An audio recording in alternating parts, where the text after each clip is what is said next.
Hobbies are usually introduced as nothing more than something to pass time.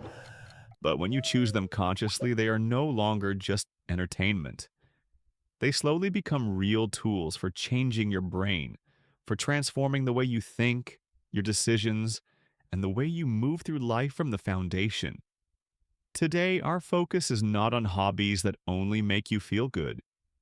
We focus on the ones that quietly sharpen you, make you more strategic, and in the most literal sense, make your mind more dangerous. First on the list, chess. Chess is not just a board game. Chess means structured thinking under the pressure of consequences. Every move forces you to pause and calculate, not only what you want to do, but what your opponent might respond with, and what chain of events that response will set in motion afterward. You are constantly predicting the future, revising your hypotheses, and adjusting your strategy moment by moment. This cycle, foresight, planning, adaptation, is exactly the same machinery you need when making career decisions, when managing your relationships, or even when organizing your time.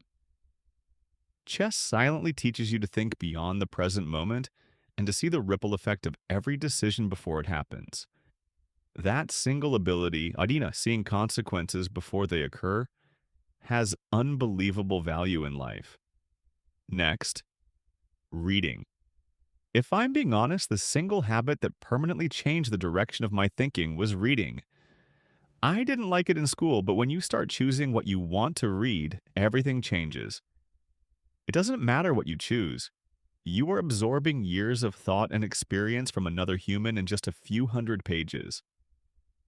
A writer might spend 10 years shaping their ideas, and you can absorb them in 1 or 2 weeks for the price of a single meal. That exchange rate is genuinely insane. And this is true for both nonfiction and fiction. Nonfiction directly expands your knowledge.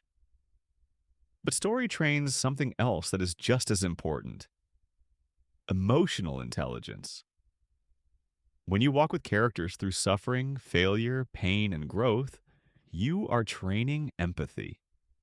You slowly learn to understand human behavior from the inside.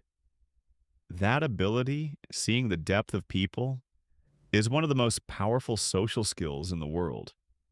Next comes learning a new language. They always say that as you get older, learning a language becomes harder.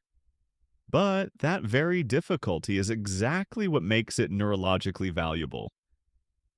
Your memory trains. You recognize patterns. Your ability to express your thoughts precisely strengthens. And the practical return is immediate. Your travels become deeper. Cultures open up to you. New career opportunities appear. When you learn a language, no one can ever take it away from you. That skill is yours forever, an investment that pays dividends for life. Next comes musical practice. Playing an instrument is one of the heaviest cognitive tasks the human brain can perform. Your brain is coordinating all of this at once: breath, movement, timing, memory, and perception. It doesn't matter whether it's piano, guitar, or flute, you are syncing multiple brain systems simultaneously. What looks effortless from the outside is an extremely dense neurological workout on the inside. Eye-hand coordination, timing accuracy, focus, memory. These are not musical skills, but these are life skills trained under extreme pressure. Next comes comedy and improvisation. Improvisation means thinking live. No script, no preparation, only perception, adaptation, and response. You learn to think on your feet, to stay calm inside uncertainty. Your social intelligence grows, not just what to say, but when to say it, how to say it, and why. This is exactly the same muscle you use in interviews, negotiations, networking, and everyday conversations. Improvisation doesn't just teach communication, it teaches you how to remain present and focused when the world starts moving unpredictably. After communication comes debate and structured reasoning. Debate forces you to gather evidence, build logical frameworks, anticipate opposition, and respond under pressure. You no longer memorize information, you weigh it. You measure its argumentative strength. You learn to extract meaning from data, identify weak assumptions, and express complex ideas with clarity. Even informal debates, persuasive writing, or discussion groups train the same mental architecture with less intensity. The benefit is not in winning arguments. The benefit is learning to think precisely while remaining calm at the same time. Next comes journaling and personal writing. Over these years, the single habit that improved my ability to speak, think, and understand myself more than anything else was writing. Journaling opens parts of your mind that almost never come out in spoken conversation. It replaces mental noise with clarity. When you write down your goals, problems, and fears, something subtle happens. What once felt impossible starts becoming real and tangible. Hard is still hard, but it becomes doable. The reflection of writing shows you something else, too. You have already survived far more than you thought, and that proves you are capable of far more than you imagine. As your writing improves, your speaking improves, because thought is built from words, and mastery of language means mastery of the mind. Some creators recommend writing 1,000 words a day, not for publishing, for organizing your mind, training creativity, and building internal coherence. And this leads us directly to content creation. Content creation is not a single skill.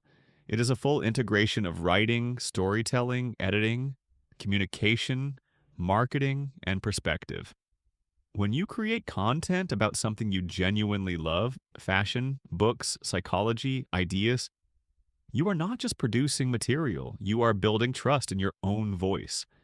You are learning how to deliver meaning to people who have no prior connection to you. You are constructing systems of consistency and personal expression. Even if it never becomes a job, the mental return is enormous. Then we move into self-built engineering and robotics projects. These projects force you to think in systems: mechanics, logic, design, continuous correction, problem solving at every stage. You're not just executing instructions, you encounter friction, you adapt, you improve, and in the end, you hold something real in your hands that previously existed only in your mind. This does not just build technical skill in us, it builds deep confidence in your own ability to confront complex challenges. Next comes modeling and miniature building. Working at small scale demands intense focus. Precision becomes more important than speed. Patience replaces urgency. For people who are used to moving fast through life, this hobby resets the nervous system. It teaches you how to slow down and how powerful attention becomes when you do. Next comes body-aligned cooking. This is no longer cooking just for taste. This is cooking with purpose. Skin, gut, hormonal balance, longevity. You begin to see food as information. Yin and yang, cooling ingredients, warming ingredients, medicinal broths, functional nutrition. The more you learn, the more real control you gain over your health. And few things sharpen the mind like a properly supported body.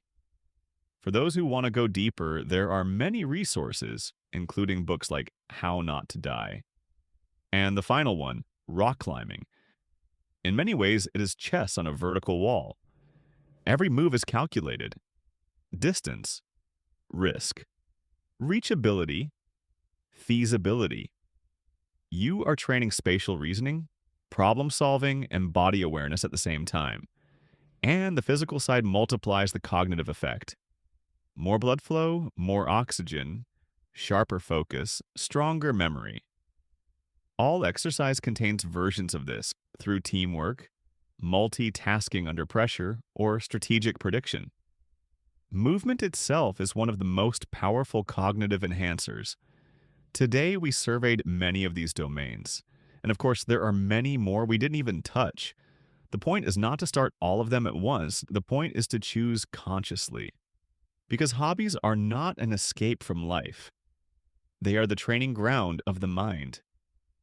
If you have tried any of these, I truly want to know what you discovered. And if you have hobbies of your own that you feel have sharpened your mind, share them with others in the comments. And now, if you want to build Japanese habits that can transform your life, your next step should be watching this video.